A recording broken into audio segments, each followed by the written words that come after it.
দেশ স্বাধীন হয়েছিল, আমরা হয়তোবা সবাই খুব আনন্দিত হয়েছিলাম যে দেশ স্বাধীন হয়ে গেছে, কিন্তু প্রকৃতপক্ষে বাংলাদেশ স্বাধীন হয়নি।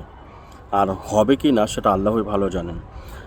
যখন যে দল ক্ষমতায় ছিল তার উপরে ইন্ডিয়ার যেই কর্তৃত্ব ছিল, যে ক্ষমতা ছিল, তারা ইন্ডিয়ায় পা চাটছে, যে কারণে আমরা বলেছিলাম যে হয়তো আজকে আমরা ইন্ডিয়া থেকে মুক্তি পেয়েছি, তার মানে আমরা বাংলাদেশ স্বাধীন। কিন্তু প্রকৃতপক্ষে আমরা এখনও দেশ স্বাধীন হয় নাই, হবে কি না জানিও না। এই দেশে কে ক্ষমতায় থাকলো আর কে ক্ষমতায় আসলো আর কে গেল, এই বিষয়টা ইন্ডিয়ানদের কোনো গুরুত্বপূর্ণ না। ইন্ডিয়ানদের কর্তৃত্ব যদি, ইন্ডিয়ানদের 5-6টা লোক যদি এখানে থাকে, তাহলে এই দেশ যার কাছেই থাকুক ইন্ডিয়ানদের কোনো সমস্যা নেই। আর আমরা স্বপ্ন দেখতে থাকি দেশ স্বাধীন হয়েছে।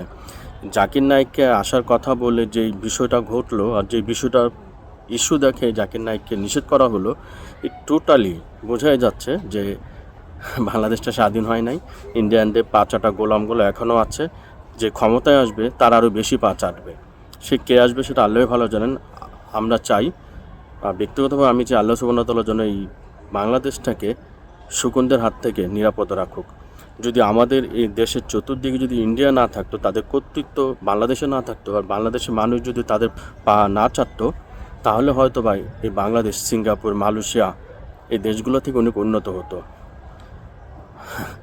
জাকির নায়েক বাংলাদেশে আসার কথা ছিল, আসতেছে না। এই মূল বিষয়টা হলো ইন্ডিয়া। যদিও ইস্যু অন্য একটা দেখানো হচ্ছে, কিন্তু ওটা মূলত ইস্যু না। আর বাংলাদেশ স্বাধীন হয়নি।